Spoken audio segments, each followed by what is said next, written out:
These past 2 Fridays, Erev Shabbat, I've been focusing mainly on the Haftarah, which is the 7 Haftarot of consolation after Tisha B'Av till Rosh Hashanah. This week, the Haftarah starts with the words, Aniya Soyara Loi Nuchama, O poor tempestuous one, who was not consoled. Again, we are still in exile, and God is still consoling us. And He says, Hine onoichi marbitz bapuch avonayich. Behold, I will set your stones with carbuncle. Vistatich besapirim. And I will lay foundations with sapphires.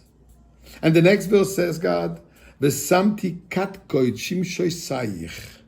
I will make your windows katkoit, translated in English, Jasper, special precious stone, ushorayich laavne egdach, and your gates of carbuncle stones, v'chol gevuleich laavne chefetz, and all your borders of precious stones. God is promising, I will decorate you.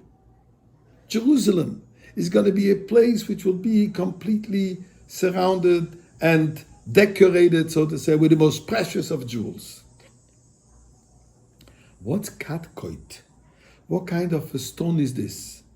So listen to what the Talmud in Baba Basra on page 75, Ayin Hey, discusses.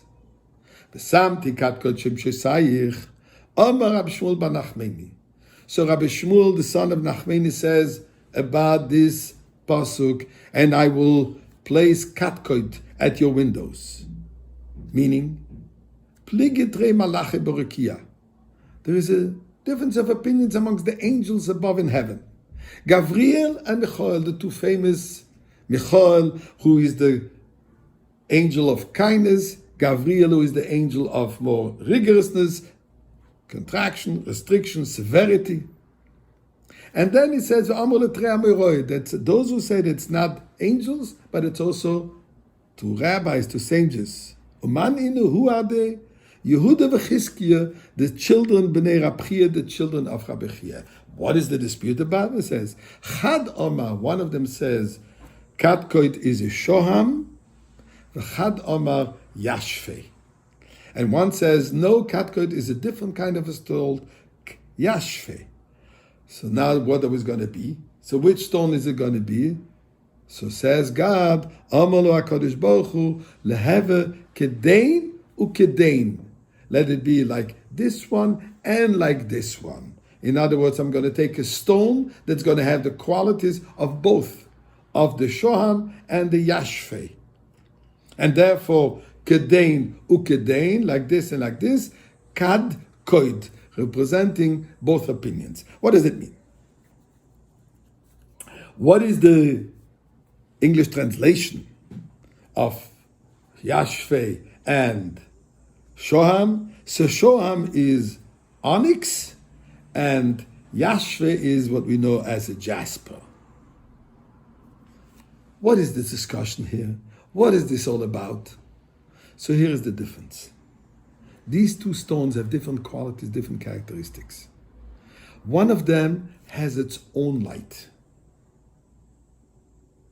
And then there is another stone that doesn't have its own light, but when it's beautifully, beautifully polished, it gives off a phenomenal, beautiful reflection. So this is here the difference of opinions between those two. What is it all about? Reflecting, polishing oneself, and then reflecting the light which shines upon it, which is what Yashve is. Yashve reflects light. Or is it about the Shoham, which is the inner light that's shining forth? That's true in our service. But more than anything else, they're discussing what is the reward going to be? Is the reward above going to be based on the polishing that we have done in our life and shining? Or is it the inner light which is not coming from my effort, but it's the godly light which is within us, which we allow to shine through? Not necessarily through our effort and our exercise. Says God, I want both. You polish, because you're a beautiful diamond, but you need to polish. And the more you polish, not only will the external light shine, but your inner light will shine through. And that's going to be the ultimate reward. So we're going to be rewarded for the effort. At the same time, you're going to see the infinite light. God, Ribono Shel Olam, what a proper timing. What a proper time to the Erev Shabbat. We will light the Shabbat candles, our effort. And you give us the light of Tzion, the light of Geula. We are ready to light those candles tonight in Yerushalayim at 6:43. If not, Chas v'Shalom, we are going to light them here in Montreal at 7:44. But we ask you, combine those two lights so that we see the Neir Shel Tzion, the light of Zion, the light of Mashiach, this Shabbat.